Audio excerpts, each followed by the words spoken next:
Coming up on Point News, a shooting just took place blocks away from Point Park. Find out where the suspect is now. A new recycling program is being implemented in Pittsburgh and what this means for what can and cannot be used. And later, which superstar signed the highest contract in the MLB? Point News starts now.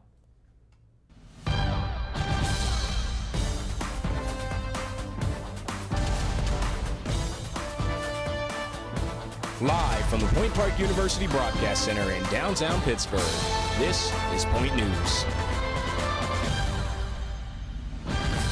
Good afternoon, welcome to Point News. I'm Nick Berlansky. And I'm Noah Strackbein. We begin with a developing story, an arrest and a shooting in downtown Pittsburgh, just blocks away from Point Park University. Take a look, this is the suspect, 35-year-old Michael McCullough. Pittsburgh Public Safety says he shot a man multiple times Monday night following some sort of altercation in the 700 block of Liberty Avenue. The victim was taken to the hospital in critical condition, and McCullough is charged with attempted homicide and other offenses. The Monongahela Incline closed January 17th and is still not open. Point News reporter Marley Pinchak investigates when it will reopen.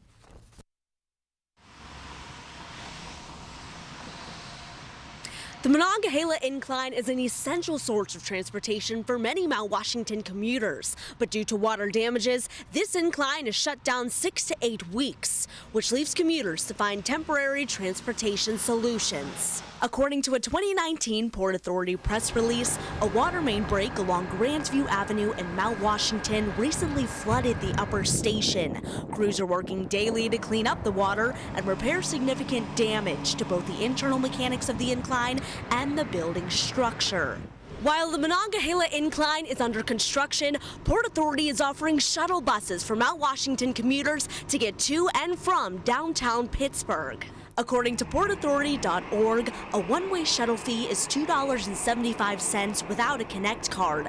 This is 25 cents more than a one-way incline ride. Pittsburgh Port Authority Public Relations Coordinator Melissa Rubin explains where and when riders can board these shuttles. So in the morning, the shuttle buses are going to run between the upper station and the lower station, and during all other times, beginning at 2 p.m. in the afternoon, evenings, and weekends, the shuttle will actually run between the upper station and directly behind the Station Square T-Station. For Mount Washington commuters like Gino Sirianni, adapting to this new change has been a significant adjustment. It takes 10-15 minutes when it could take 3, so I have to wake up about a half hour earlier to catch it. As of right now, there is no extension to the 6 to 8 week construction period. But during this wait time, Port Authority encourages riders to call their customer service at 412-442-2000 for any questions at all. Reporting from the Upper Monongahela Incline Station in Mount Washington, I'm Marley Pinchak for Point News. According to a spokesperson from the Allegheny County Mental Health Department, as winter comes to a close and the weather warms, it's important to check air quality daily. The air quality in Pittsburgh is monitored by the Health Department, which projects and flags new recycling bins are going to be distributed. Air is rated on a scale from 0 to 500. Notifications are sent out when air can be unhealthy. This is around 101 and up. According to the Department of Environmental Protection, this is because as air warms from winter to spring, ozone formations increase and traps in pollution. Coming up, find out how the city is using a grant from the Department of Environmental Protection to improve their recycling efforts. And then see in what ways Point Park students are in danger of spam emails stealing their personal information and how to avoid it. We'll be right back.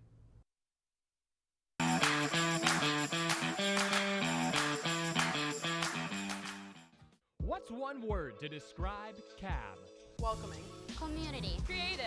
Experiences. Family. Openness. Pineapple.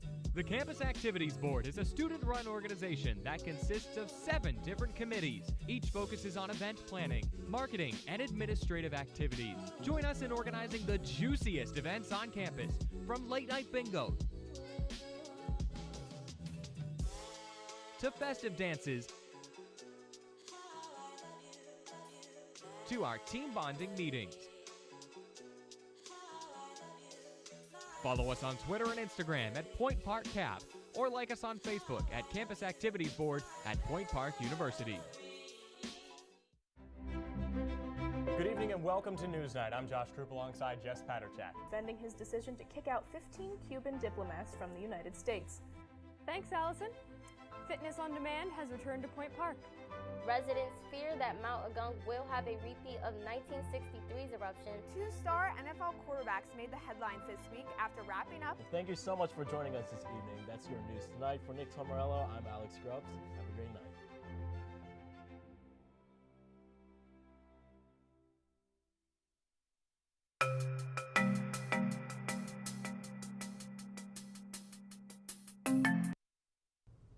New labels are being printed on recycling bins around the downtown area. Point News reporter Sarah Yobi has the story.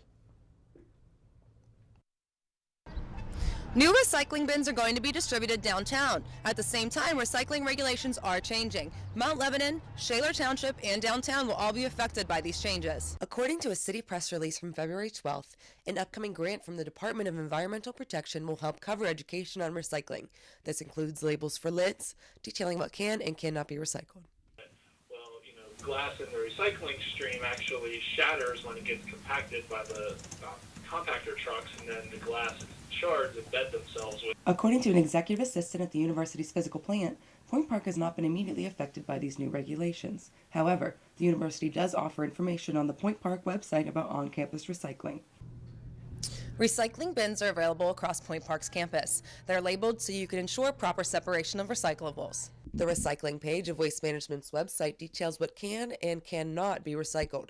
It is important for students to know that plastic bags, plastic utensils, and fast food containers are not acceptable in recycling loads. So, if we send a load to the recycling plant that's deemed to be contaminated, then we could be subject to fines and penalties based on the amount of material that's contaminated, how much of it they have to take to the dump, the extra tipping fees that are incurred.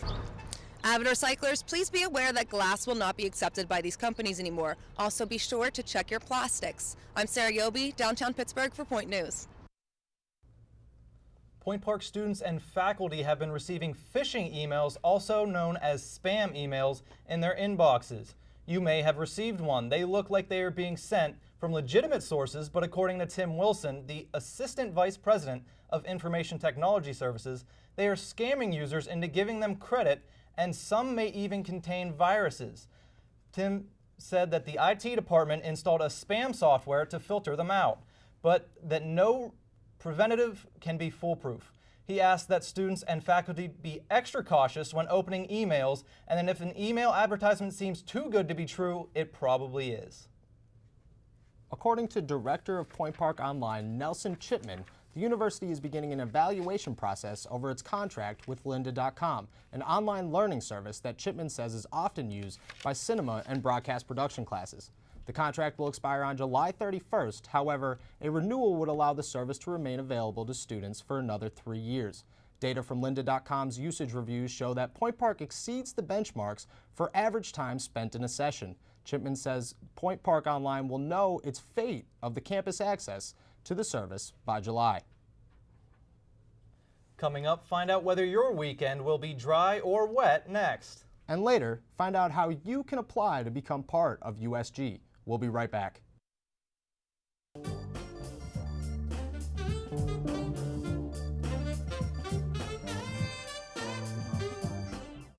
The United Student Government at Point Park University, working since the 1970s to solve the issues that matter to you. What concerns do you have about the university? Student life, safety, food service? Send us an email to studentconcerns@pointpark.edu or stop by our office on the 7th floor of the Student Center. You can also attend our weekly open meetings on Mondays at 3:15.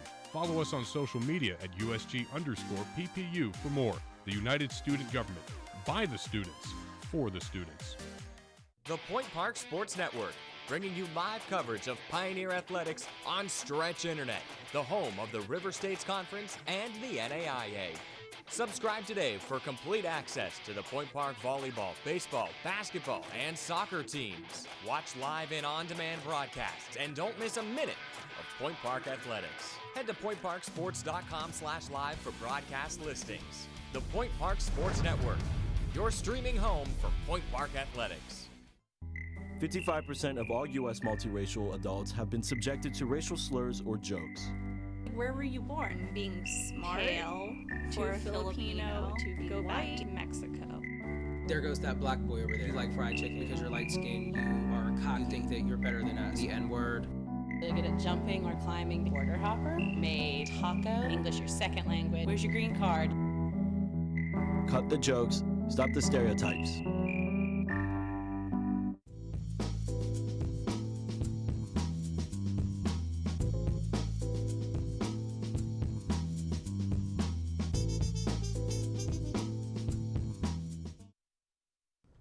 Welcome back. This cold weather is finally going to break. Let's send it over to Jevin Flegel for our weekend forecast. Jevin? Hey guys. All right, today the weather is going to be really kind of cloudy, and pretty much we have 31 is the high, the 18 is the low, and 10% precipitation. It's pretty chilly out there, but it's not going to rain or not going to do anything with that. All right, now look at the weather. So Friday is going to be great. We're going to have 37% high. Low is going to be 24%, 60% precipitation. So it's still kind of cold, but you really do want to understand that the weather is going to get better as time goes on. Then we have a bit of a Saturday is going to be the high of 47 degrees. The low is going to be 39%, and the precipitation is 20%. Again, it's still going to be chilly, but it's going to warm up.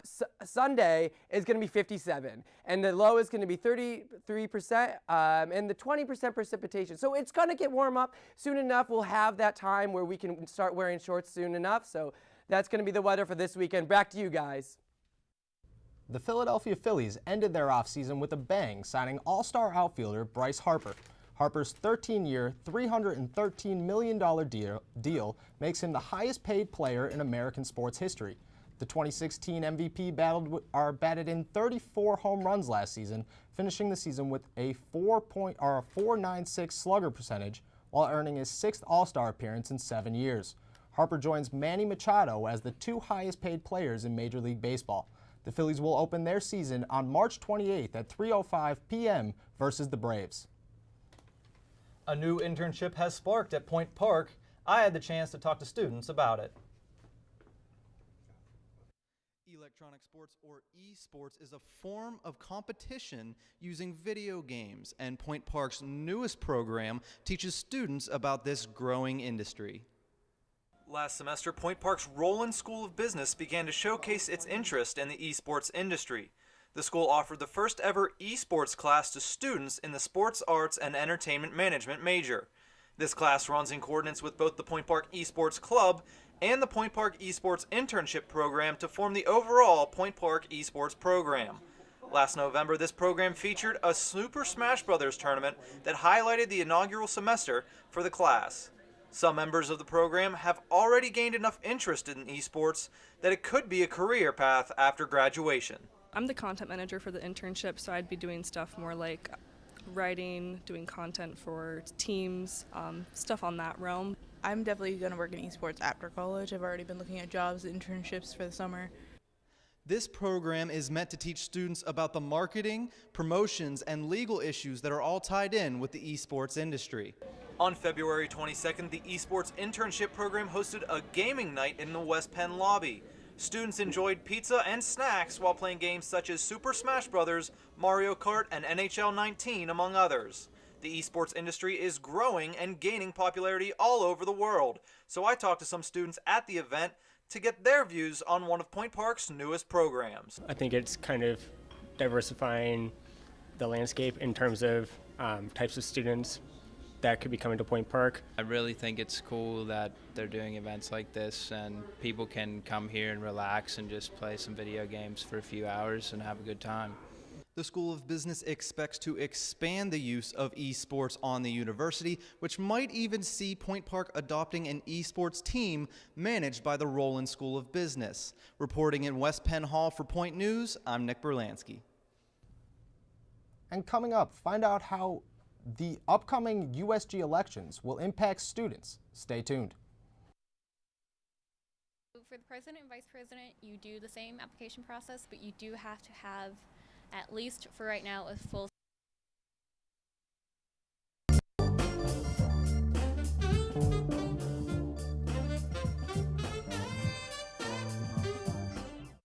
The United Student Government at Point Park University, working since the 1970s to solve the issues that matter to you. What concerns do you have about the university? Student life, safety, food service? Send us an email to studentconcerns@pointpark.edu or stop by our office on the 7th floor of the Student Center. You can also attend our weekly open meetings on Mondays at 3:15. Follow us on social media at USG_PPU for more. The United Student Government, by the students, for the students. The Point Park Sports Network, bringing you live coverage of Pioneer Athletics on Stretch Internet, the home of the River States Conference and the NAIA. Subscribe today for complete access to the Point Park volleyball, baseball, basketball, and soccer teams. Watch live and on-demand broadcasts, and don't miss a minute of Point Park Athletics. Head to pointparksports.com/live for broadcast listings. The Point Park Sports Network, your streaming home for Point Park Athletics. 55% of all U.S. multiracial adults have been subjected to racial slurs or jokes. Where were you born? Being smart, Pale, for a Filipino, to go white, back to Mexico. There goes that black boy over there. You like fried chicken because you're light skinned. You are a cock. You think that you're better than us. The N-word. They're good at jumping or climbing. Border hopper. Made taco. English your second language. Where's your green card? Cut the jokes, stop the stereotypes.